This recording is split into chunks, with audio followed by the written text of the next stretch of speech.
ಪ್ರತಿಭಟನೆ ಮಾಡಿ ಮಾನ ಮರ್ಯಾದೆ ತೆಗೆದಿದ್ದಾರೆ ಯಡಿಯೂರಪ್ಪ ಹೇಳೋದ್ ನೀ ಹೇಳ್ತಾ ಇದೀಯಾ? ಆಯ್ತಪ್ಪ, ನೆನ್ನೆ ಯಡಿಯೂರಪ್ಪ ಹೇಳಿರೋದ್ನೇ ಇದು ಹೇಳ್ತಾ ಇರೋದು.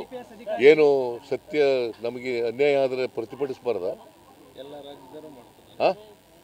ಯಡಿಯೂರಪ್ಪ ಪ್ರತಿಭಟಿಸಲಿಲ್ಲ ಅಂತಂದ್ರೆ ಬಾಯಿ ಮುಚ್ಕೊಂಡಿದ್ರು ಅಂತೆ, ನಾವು ಬಾಯಿ ಮುಚ್ಕೊಂಡಿರ್ಬೇಕಾ? ಏನ್ರಿ ಅನ್ಯಾಯ ಆಗಿದೆ.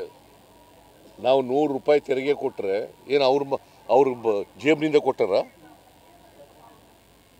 ಕರ್ನಾಟಕದಲ್ಲಿ ಕಲೆಕ್ಟ್ ಮಾಡಿರ್ತಕ್ಕಂಥ ತೆರಿಗೆ ನಾವು 100 ರೂಪಾಯಿ ಕಲೆಕ್ಟ್ ಮಾಡಿದ್ರೆ ಕರ್ನಾಟಕದಲ್ಲಿ ನಮಗೆ ಬರೋದು 12ರಿಂದ 13 ರೂಪಾಯಿ. ಇದಕ್ಕೆ ಒಪ್ಪಿಗೆನಾ ನಿಮಗೆ? ನೀವೆಲ್ಲ ಕನ್ನಡಿಗರು. Are you agree with this? Then you protest. ನಾನು ಸುಳ್ಳು ಹೇಳ್ತೀನಿ ಅಂತ ಆದರೆ ರಾಜಕೀಯ ಬಿಟ್ಬಿಡ್ತೀನಿ. 4,30,000 ಕೋಟಿ ಈ ವರ್ಷ ಕಲೆಕ್ಟ್ ಆಗ್ತಾ ಇದೆ ಕರ್ನಾಟಕದಿಂದ. ನಮಗೆ ಬರೋದು 52,257 ಕೋಟಿ ರೂಪಾಯಿ.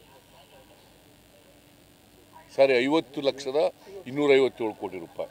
50,257 ಕೋಟಿ ರೂಪಾಯಿ ಮಾತ್ರ ವಾಪಸ್ ಬರ್ತದೆ ನಮಗೆ ನಮ್ಮ ಡೆವಲ್ಯೂಷನ್ನಲ್ಲಿ ಮತ್ತು ಗ್ರ್ಯಾಂಟ್ಸ್ನಲ್ಲಿ. ಇನ್ನು ಉಳಿದದೆಲ್ಲ ಅವರೇ ಇಟ್ಕೋತಾರೆ. 4,30,00,000ಕ್ಕಿಂತ ಹೆಚ್ಚಾಗಿ ಕಲೆಕ್ಟ್ ಆಗುತ್ತೆ ಕರ್ನಾಟಕದಿಂದ. Karnataka is numbers 2 in the country ತೆರಿಗೆ ಕೊಡೋದ್ರಲ್ಲಿ. ನಮಗೆ ಕೊಡಲಿಲ್ಲ ಅಂದ್ರೆ ಸುಮ್ಮನೆ ಇರಬೇಕಾ? ಯಡಿಯೂರಪ್ಪನವ್ರು ಬಾಯಿ ಮುಚ್ಕೊಂಡಿದ್ದಾರೆ ಅಂತಂದರೆ ನಾವು ಬಾಯಿ ಮುಚ್ಕೊಂಡಿರ್ಬೇಕಾ? ಯಡಿಯೂರಪ್ಪನವ್ರು ತಲೆ ಆಡಿಸ್ತಾರೆ ಹೀಗೆ ಅಂತಂದರೆ ನಾವು ಅಲ್ಲಾಡಿಸ್ಬೇಕಾ? You can't keep quite.